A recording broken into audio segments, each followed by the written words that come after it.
¿En qué consiste esta suspensión perfecta, que es una licencia sin goce de haberes?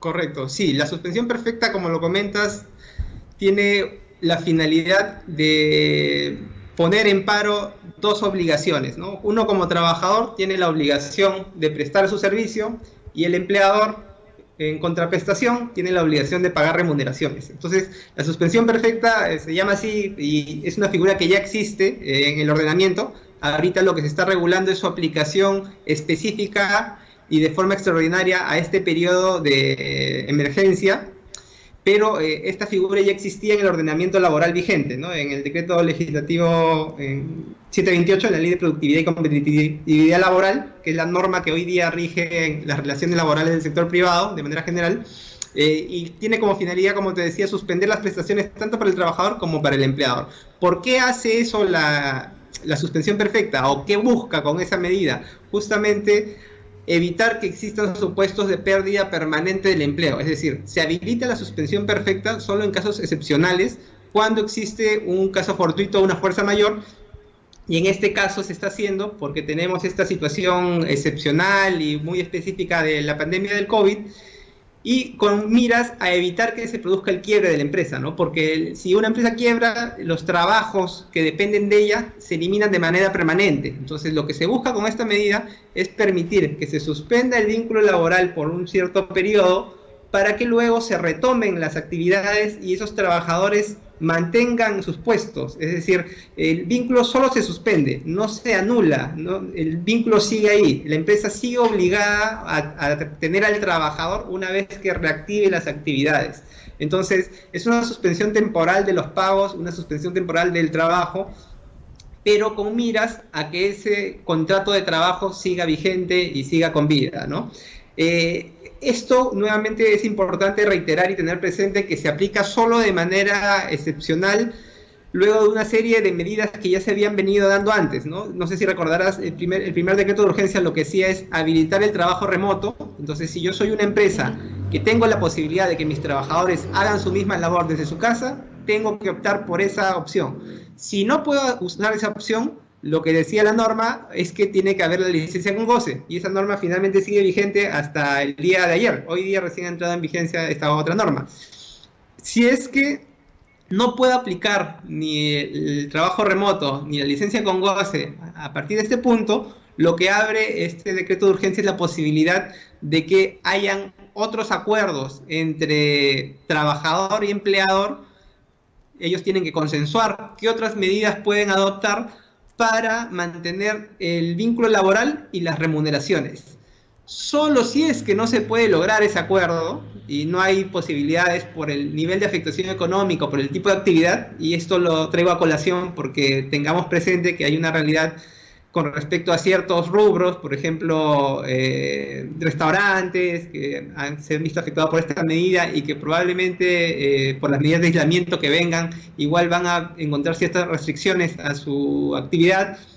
Entonces, tienen que sentarse empleador y trabajador a negociar, y si es que no llegan a un acuerdo, ya se puede habilitar la suspensión perfecta, como decía, como una medida excepcional, para permitir esta suspensión que permite la subsistencia de la empresa, que a su vez es la que va a generar los trabajos o a dar trabajo a estas personas más adelante, ¿no? Entonces es una pausa para luego poder continuar con las labores.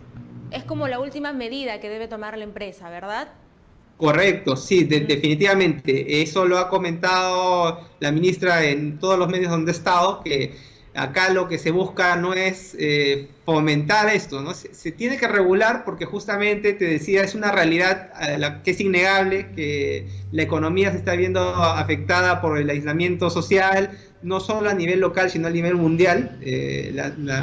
Los indicadores que están evaluando los economistas señalan que va a haber a nivel global un decrecimiento en la producción, y no se puede regular de espaldas a esa realidad, ¿no? Se tiene que establecer algún mecanismo, como te decía, que pueda servir como válvula de escape ante esta presión, pero no es que esa sea la solución inicial, al contrario, ¿no? Es la solución última, es el mecanismo último.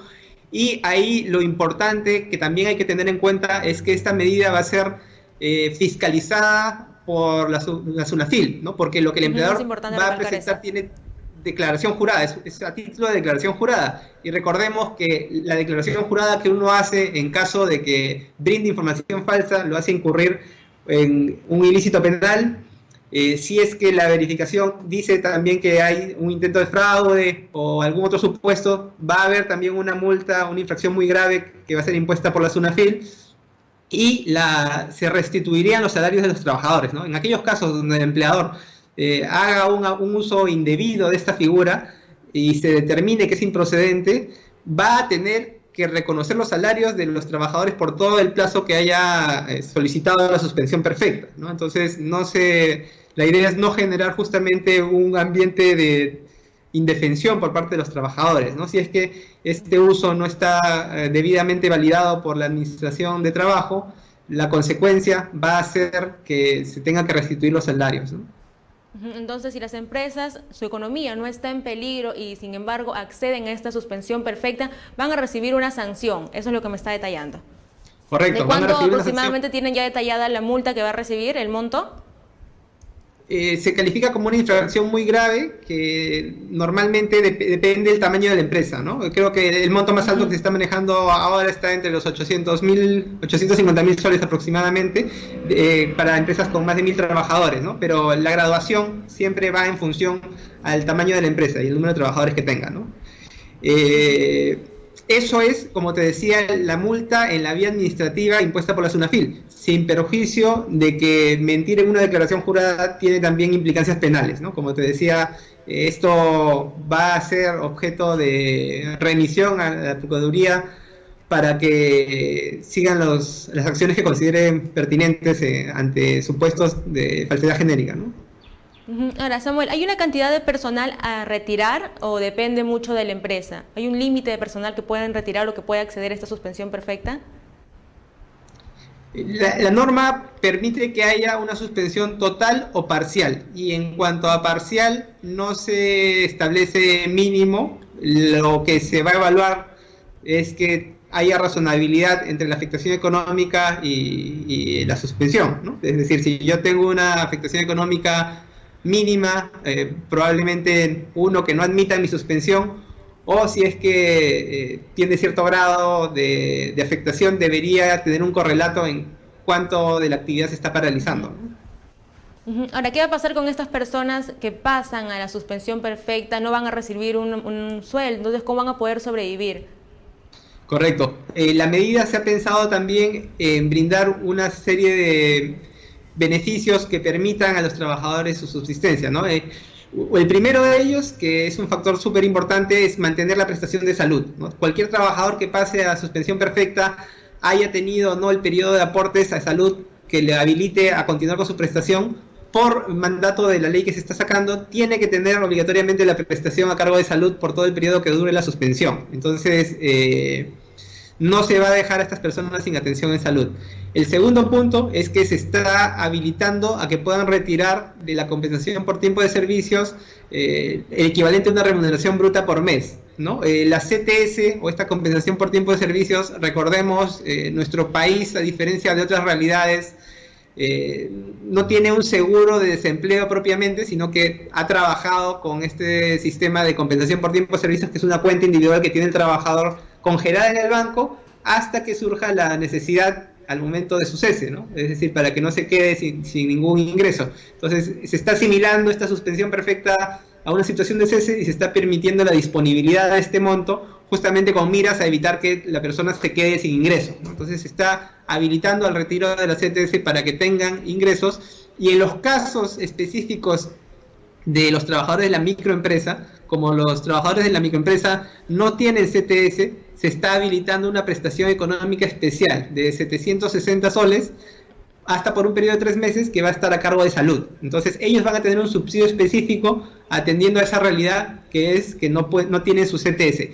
Y asimismo se prevé otra medida más en el caso de aquellas personas que, teniendo CTS, de repente ya hicieron un retiro y se han quedado sin fondos. En aquellos casos donde ocurra esta situación, el trabajador, antes de iniciar la suspensión perfecta, tiene que solicitar al empleador que le hagan el adelanto de la CTS de mayo y de la gratificación de julio.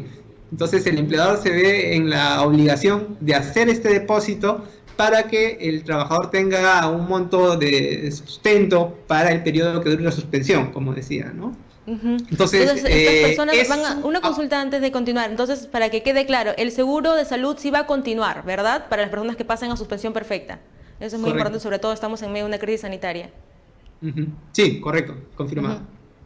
Listo. Y para las personas, haciendo un resumen de lo que me comentas, las personas que pasen a esta suspensión van a poder retirar el monto de las AFP y también la CTS. Y para las que no tienen esto, el gobierno le está dando un subsidio específico de 760 soles. ¿Es así? Correcto. Lo que te había comentado hasta el momento era el retiro de la CTS y adicionalmente, como tú lo comentas, también está el de la AFP que se ha habilitado hasta por un monto de 2.000 soles. ¿No? En varios supuestos, hasta con el decreto de urgencia 034, que fue uno anterior, se había habilitado solo para los casos de personas que estuvieran sin trabajar los últimos 6 meses. En este decreto de urgencia se está permitiendo ese retiro de 2.000 soles para quienes no estén dentro del marco del decreto de urgencia anterior y que pueda hacer que pasen a una suspensión perfecta, que no tengan o hayan cesado entre enero y febrero y no tengan aportes en febrero o marzo, perdóname, que hayan cesado en uno de esos 2 meses, o que teniendo esos aportes ganen hasta 2.400 soles. Entonces se está dando una serie de nuevas alternativas para el acceso al monto de la AFP que permita que las personas tengan un ingreso para este periodo. Y ya para terminar, Samuel, aquí me preguntan en la transmisión, Ángela Martelli, ¿qué va a pasar con las personas que no están en planilla? Definitivamente el gobierno ha venido dando otro tipo de bonos, el bono para independientes, y están programando otras medidas asociadas a los casos de mayor necesidad, ¿no? Ahí definitivamente es un problema, creo que nos agobia a todos, el de la informalidad, ¿no? Como Ministerio de Trabajo es el ente rector del sector en cuanto a trabajo formal. También existen direcciones que analizan el trabajo independiente, pero como recordarás, el trabajo independiente escapa de la regulación del derecho laboral, ¿no? El derecho laboral, por como ha sido concebido, busca regular la relación donde hay un empleador y un trabajador que está subordinado, y cuando estemos en ese caso, ese trabajador tiene que estar en planilla, que es lo que ocurre en la realidad, que muchos trabajadores figuran como independientes cuando no lo son. Si es independiente realmente, tiene que buscar las otras medidas que está dando el Estado. Como decíamos, el bono de independientes es uno de ellos, que va a aplicar a los más necesitados, y el Estado va a ir sacando otros paquetes para atender esas necesidades puntuales. Pero si es que estamos en un supuesto de informalidad donde esa persona que figura como independiente debería ser trabajador, ahí lo que corresponde es que justamente se demande esa situación y se pida el reconocimiento del vínculo laboral, ¿no? La informalidad, como te decía, es algo que hace que escapen de este ordenamiento de protección un gran grupo de trabajadores, ¿no? La formalidad creo que es un factor muy importante que esta crisis nos debería llevar a valorar aún en mayor medida, ¿no? El Estado tiene muchas posibilidades, como estábamos viendo, de aplicar muchas medidas con respecto a quienes se encuentran en la formalidad.